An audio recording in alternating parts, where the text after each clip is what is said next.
Oh, we're back. Max is messing around with the hoopty, trying to get this thing plumbed in. We put a little bit of kill mat back here just for whatever, vibration's sake, right? And we're going to run this 12-gallon tank. I started building this deck here to mount the compressors and the valves and tank and relays and whatever else we need on here. So we got it mounted down to some factory holes here. Some factory bolts that held the back seat in. The back seats. So we got that, and we cribbed it up with these to help keep it level. Alright. And yeah, we're going to get the tank mounted to the board and then get it all put back in here and start plumbing it. Get some of these fittings taken out, move some stuff around. Like I said, mount everything, and then hopefully we can get this thing plumbed up this week so it works under its own power. We don't have to keep filling it with Schrader valves. It'll make it a lot easier for test drive. It's kind of hard to test drive with Schrader valves, like I said before, but I mean, you can do it, but it's not fun. You really need your switches. All right, we're going with our old school 90s switch box.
It's kind of a tight fit, huh?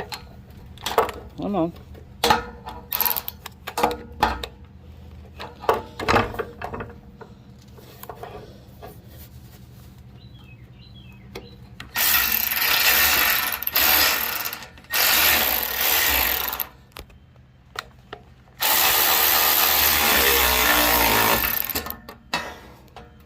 This one's definitely got to be put in by hand.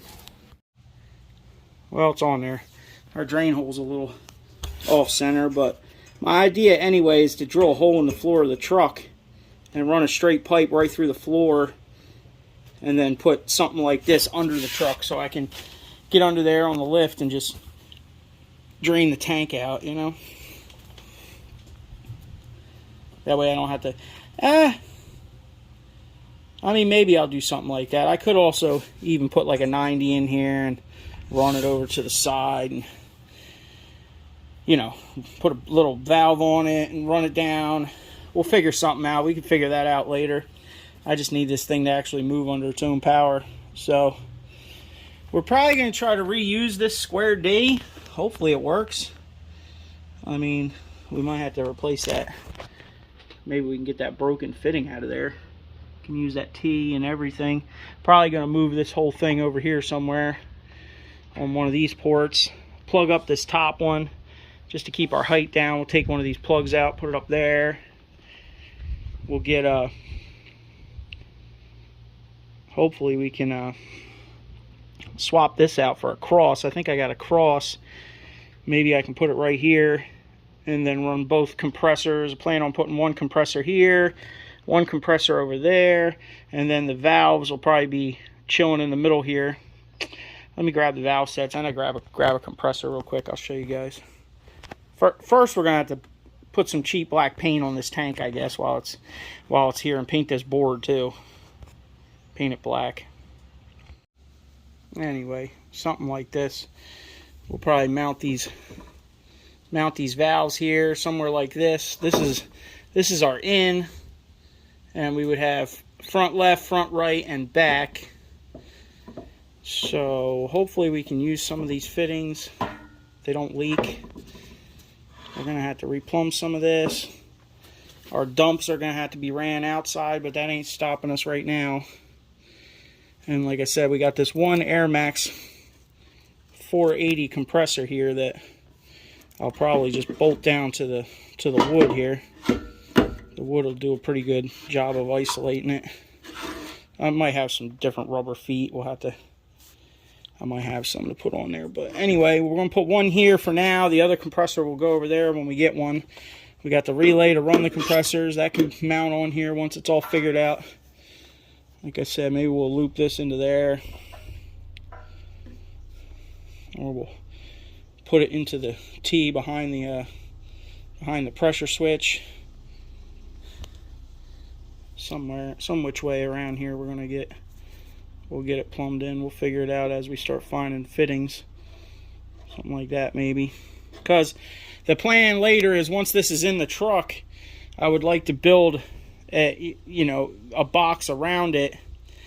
Maybe not necessarily on the back, but the two sides will come up. This will come up and then break over, and we'll make like a little shell that you just sit on there. And hopefully I left these long so my future lid can just sit on there, and then I'll still have storage underneath of it for random things, behind the seat. But I don't want to put the tank in the bed. I'd like it all to be in the cab. I'd like the entire bed to be open. That way if I want to use it for hauling stuff, I'm not dealing with all this stuff in the way. All this is not going to be out in the weather and in the rain. I don't have to run a tonneau cover or a bed cover. I can completely fill the hole in the bed and have a completely usable bed. So that's the plan. Because I'm probably going to end up using the truck just like I do all my others. I mean, we might not go trash picking in it, but I guarantee it's going to have some scrap in the back of it. Why not? We're just going to leave her rusty, crusty, and used.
Whew.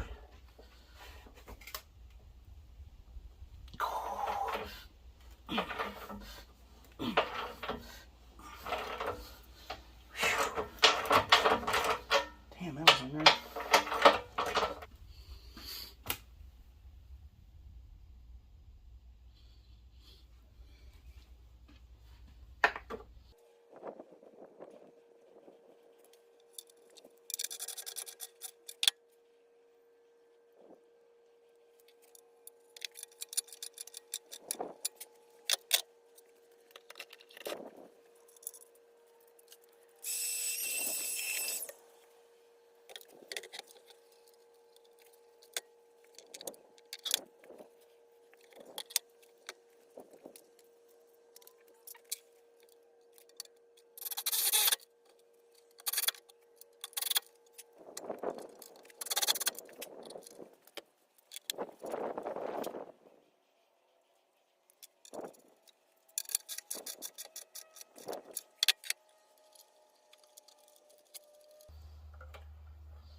All right.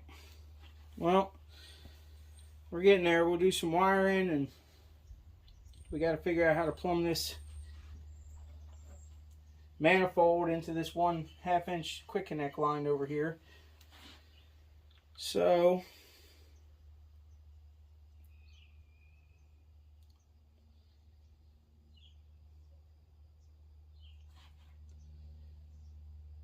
we might rearrange this. We'll see how things work out and what kind of fittings we come up with.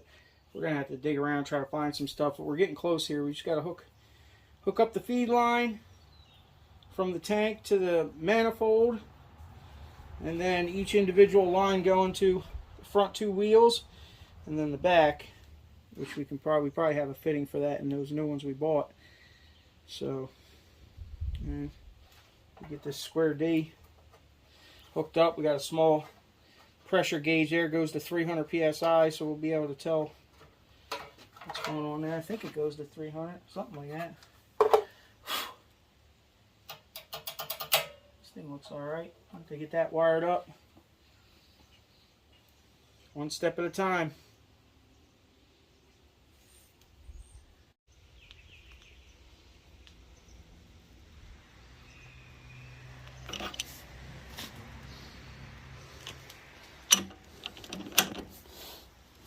We need that T. Really, we need a 1/2 inch coupler, but this T we can probably make work. This thing smells like propane. We can probably make this T work here. Well, I found another couple straight ones that have never been used. I have to make sure you clean them out real good. I got one for here, for the back.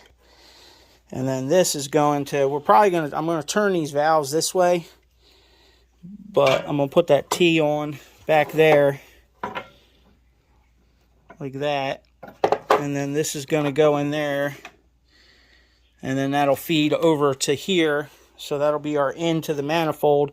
And then this, for temporarily, we'll just plug it. But maybe later we'll hook that up to like air hose connector or air horns or something. You know what I mean? But we'll leave it plugged for now. But I'm definitely going to get that on there, and then I'm going to turn these valves this way. And actually, when I turn the valves this way, I'll probably put this in here. Right? I'm going to put that one in there because the valves will be turned this way. And then we'll put a plug in that one.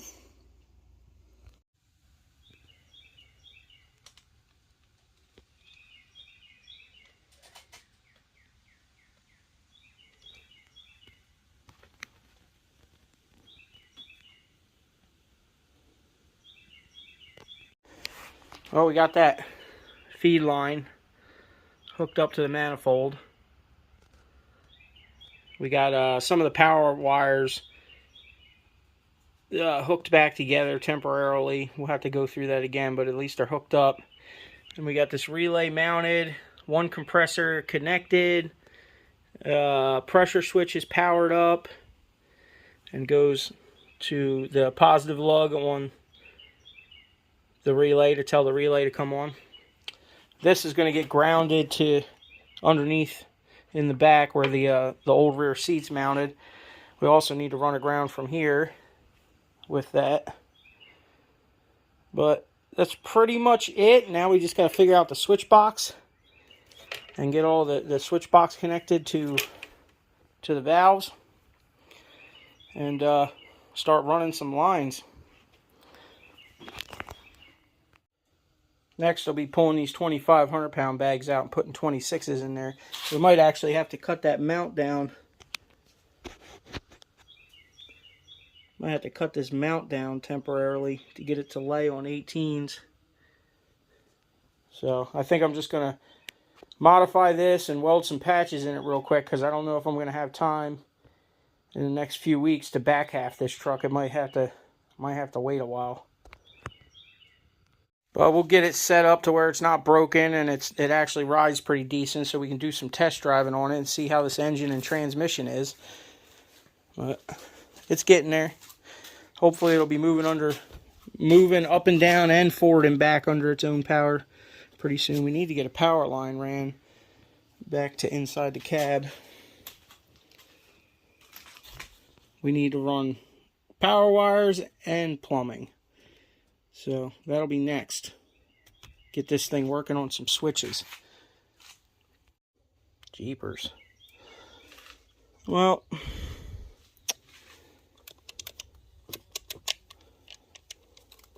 see, this switch box might have to get rewired anyway,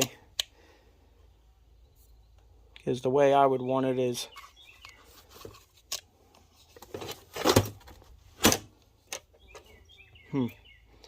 it's probably backwards from what I like. See, this side's got multi-pole switches in there. Let me wipe this thing off. Jeez. Oh, that's better. Yeah, you can see over here, these are single pole switches on this side of the box. And then it goes into like a 6-pole. Now usually these things are wired. This would be front left, front right, back left, back right, and then this one is either all 4 up and down, or sometimes these big ones will be seesaw, which would be like side to side, and it would just go left side up, right side down, right side up, left side down, right, you know, back and forth. So that's either this one or this one. One of them's usually front to back, and then the other one's side to side. And then you got the dual pole ones over here, which would be both front, both back, and then this is probably left side, right side. That way you could control it. But usually I like to do